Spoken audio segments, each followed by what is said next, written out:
Hey guys and girls, Board now back with you. On this video I will be talking about The Undoing episode 3. It's called Do No Harm, and chances are I won't be doing that much talking because very little happens in this episode. This was kind of a filler episode, and I think it feels a bit like some of the stuff I was talking about with last week, where yeah, there's a lot of teases, there's a lot of kind of going on, but all very sort of drawn out. And I think in a way it's more to do with maybe the character stuff than anything else, but not a lot big actually happens in the plot this week. And it's one of those where it is starting to maybe feel like this could be a very drawn out like HBO mini-series type thing, limited series, where there's, as I said, there's quite a lot of teases, but maybe it doesn't actually follow through on a lot of that. Yeah, I think this episode easily could have been cut down. I think there's certain scenes where it doesn't really achieve a lot in terms of moving the plot forward. It seems more just to have the moments and the character stuff. And I think also it just feels like that kind of deal where, because this has been adapted from a book, then it's kind of sticking to the book a lot, and it's just including these scenes which probably in the book, where there may be a bit more fleshed out or something, you can maybe see the meaning. They sort of grab you a bit more, but I think in the TV show they don't. They just feel kind of meaningless, and you have to be a lot more sort of sharper in the edit sort of thing. But anyway, there's definitely some of the stuff in the episode like that. And I think that there's definitely stuff in the episode which is enjoyable as well. I think, again, some of the satire, some of the dialogue, but yeah, very little happens in this episode. I think this is definitely the weakest of the three so far. I think there's a couple of promising signs. The way it ends, for example, which I'll talk about in a minute, which may be setting something up, something quite big up. And then obviously, I think maybe it just so happens then we got to the third episode, and if there's 8 or 9 episodes, maybe you have to have some filler. But I think warning signs maybe start appearing in this episode. The other thing is that I'm guessing at some point we're going to have a court case, because in this episode Jonathan's arrested and he's obviously taken into custody, and we see his like bail hearing, and it's determined that he will not be allowed bail. He's too much of a risk sort of thing. And yes, so at some point I'm assuming we'll actually see his trial, his day in court. So things might sort of beef up a bit then, but yeah. So the one thing I'll say actually is that when he's arrested at the beginning of the episode, because of course Grace called the police on him, then like the NYPD helicopter like literally swoops down onto their lawn, and it's glorious. It's one of these over the top type TV moments, but it's shot in such a dramatic way. It's just brilliant. It makes sense because, of course, Grace and her son Henry had gone away. They were, out of town and at this like beach house. So I guess it makes sense. And they used a helicopter to get there, the police, but it's just captured in this very like dramatic sort of way, which is kind of funny. And we also see in this episode that the detectives are still very suspicious of Grace. Like, they question her at the house, and it's almost like they still don't believe her. They still think that she's somehow involved in what's going on, and with Jonathan. And actually, to be fair, at the end of the episode, we do find out why they're still suspicious. But for a while, you're kind of like, well, come on, what more does she need to do to convince you guys? But I think there's this thing in the episode, in this scene, when they're questioning her, where I think Kidman's performance is very sort of dramatic, and I think it's that sense of an actor really acting up, really being really the art of performance, but also the art of being like a bit over the top, a bit dramatic. So I think if I'm maybe reaching for some meaning here, I think maybe it's that idea that they're sort of playing with, of the cops being suspicious of her, kind of putting in a performance. So you could almost read it as being quite meta in that way. But as I said, some of the best stuff in the episode is like kind of the satire going on, and I do like when we get to the court scene, the hearing, because Grace's like close friend, who's the lawyer, she's like reporting from the courthouse. So there's some great stuff there with her. Like, at one point, it's either the judge or like a barrister or something. And I know you don't have that expression in the States, I don't think, but whatever the equivalent of a barrister is, I think, yeah, someone anyway points at her, turn the phone off, basically, get off the phone, which is pretty funny. But she's basically giving Grace the lowdown on the two lawyers, and she's like, oh my God, Jonathan's being represented by this guy known as the Badger, and she does this description of why he's like known as the Badger, sort of thing, and it's to do partly with his features, but also partly because of the way he keeps like digging away at the case. So it's pretty funny, but you get this contrast between the two lawyers and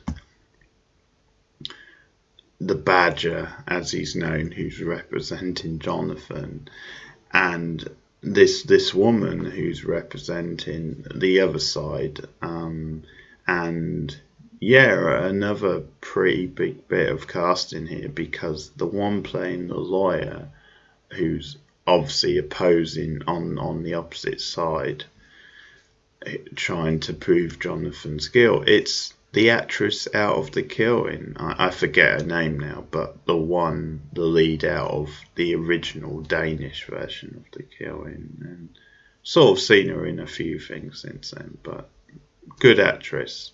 I have to say her American accent is a bit ropey in this. She's struggling a bit with it because, hey, she's Danish, I think, so there you have it. But it's good to see her, and I'm assuming we'll see more of her when they get into the trial. She's a good actress, so I can see that being a good part for her. But yeah, they sort of have this contrast when Jonathan, like, his lawyer's just like this shrubby sort of like jobbing sort of lawyer who kind of doesn't have a very good reputation. He kind of takes any cases, but whereas the lawyer on the other side, I think, has a really strong sort of track record, really sharp sort of lawyer. So that kind of turns up the heat on them. But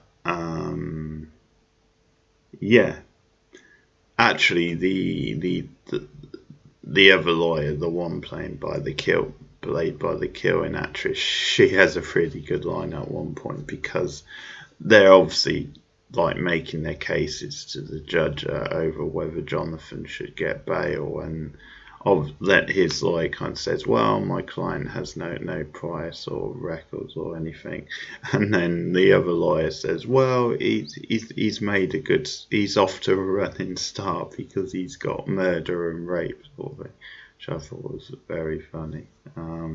So there's a sharpness to this, to the humour, to the dialogue, like so, which you can't really fault. I think it's what maybe saves it at times.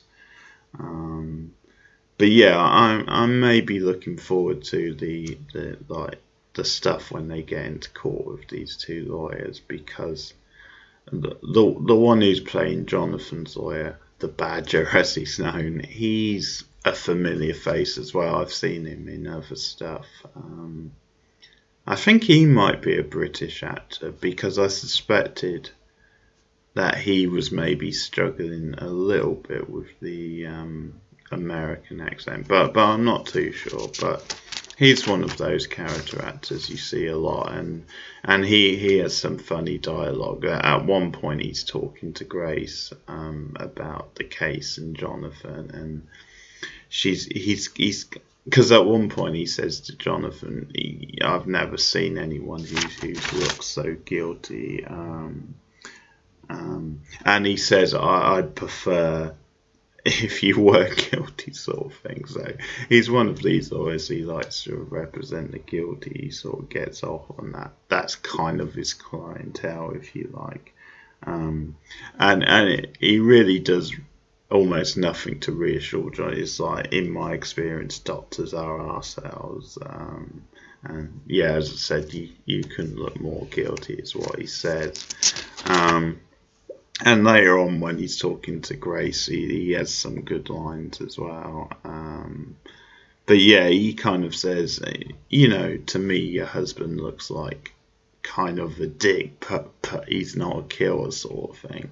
So I guess that was his way of sort of reassuring her. But yeah, I mean, later on, Grace speaks to her father about it, and he kind of gets puts her on to another lawyer who could sort of take over, a more professional lawyer. But her kind of role is to try and dig up dirt, as she so eloquently says, to try and disprove the case on the other side. But I think there's a lot of scenes in this episode where you could maybe cut them and you wouldn't lose that much. So when Grace is talking to the lawyer, for example, not necessarily that lawyer, but the other lawyer, but although there is some good lines in it and some amusing stuff, there's another really good line, actually. The line of the episode, I think, is definitely when Grace goes to talk to the doctor at one of the other doctors at her husband's practice, or his form where he used to work, the hospital. It's the episode who we saw Doctor saw in the last episode. But yeah, he's really down on Jonathan. He's telling her all this stuff, describing him almost as like an egomaniac, like a psychopath almost, and kind of says he never got the God complex memo, which is a great line. That's the line of the episode. And it's funny because I was watching Malice last week, this thriller from the 90s, and that the God complex comes up in that in like a big scene. So obviously it's a real sort of thing. But yeah, that's a great line. So you do get a lot of small scenes like that of her just seeing people having conversations that I think in the grand scheme it doesn't really move the plot on that much or do that much, but just little things. I guess in that case she's just trying to get more of a picture of what went on with obviously the claims that made against Jonathan, and it does feature the God complex line, so you can't complain quite that much. We get to see some Jonathan overacting once again, or Hugh Grant over it, which is kind of great. They do this thing in the episode where he's basically slumming it in prison, like this middle class sort of guy. He's slumming it in prison, and he just looks like a fish out of water. At one point, he gets into a fight with one of the other prisoners, but Grant trying to do kind of like more shrubby sort of thing. He's actually got facial hair, which for Hugh Grant it kind of looks a bit weird, but yeah, there's a classic example of something which could have been cut when his son Henry goes with Grace to see him.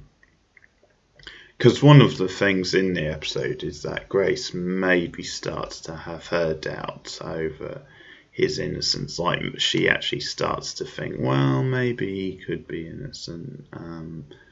But it's maybe that thing of a wife not wanting to believe her husband's guilty.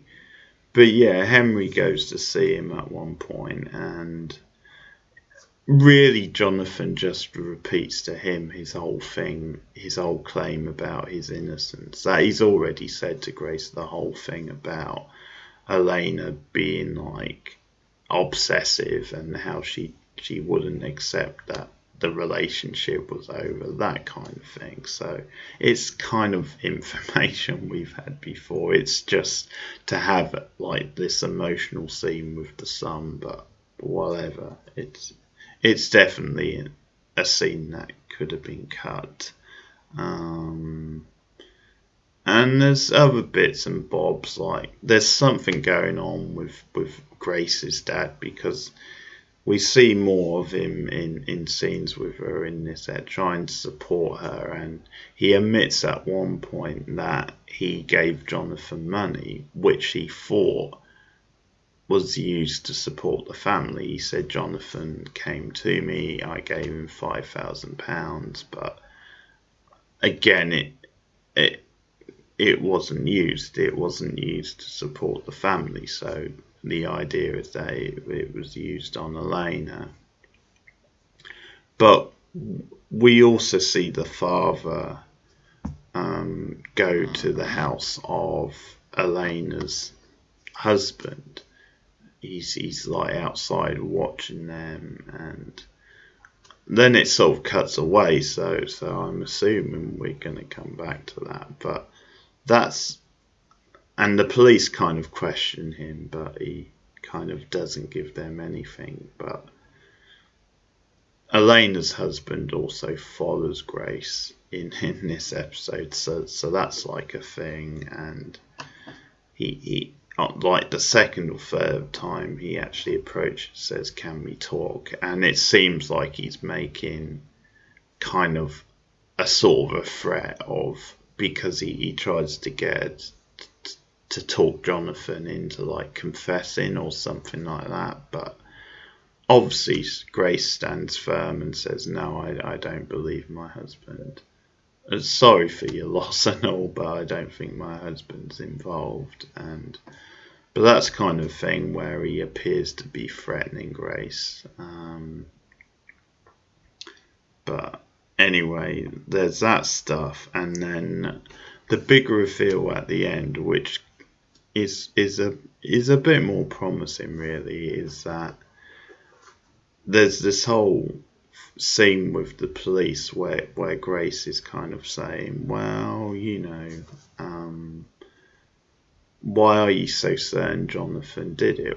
What about this other? What about the husband? I forget his name, but why could he not have done it? He's got opportunity and motive, that kind of thing. And they said, no, we know it's not him, and why not? And then she starts talking about video footage, like, wouldn't you have video footage from that night? And apparently for some reason, like, the security camera in the building was out, but they say they've got like one other camera which was on the street nearby, so Grace is like, okay, show me that, basically.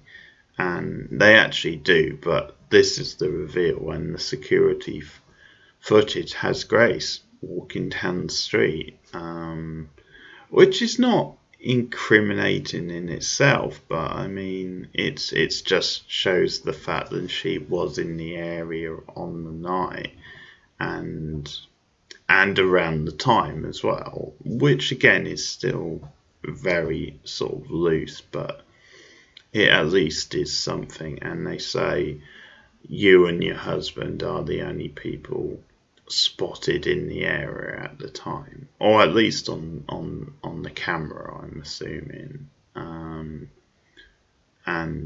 the other guy wasn't, basically. So that twist at the end did at least make me perk up. But yeah, it was a bit of a struggle, this episode. I think we really need things to go up a gear in the next episode, but there you have it. That's The Undoing, episode 3. Let me know your thoughts in the comments below if you've been watching. Like and subscribe if you are new to the channel. Also, you can ding the bell on YouTube. Should let you know whenever a video of mine goes live or if I'm streaming. Just a couple things to promote. I've been doing His Dark Materials, the second series, which just started this week on the BBC. So I've done the first episode of season 2 and I'll be doing those weekly. You can find that review up on the channel now. And also, I mean, tonight I did like a live stream when I watched The Queen's Gambit, the first episode, and I think that the plan is that I might watch all of them and then I'll do a special video covering all of them, like the whole season, just my general thoughts. But you can find the stream up, it should be up now on the channel, the stream where I watch along with a couple of others, and we react and discuss it. So that's something else to look forward to. And I've also been doing Star Trek Discovery, so season 3, you can find the first few reviews up. But yeah, thanks for listening, and I'll see you guys later. Goodbye.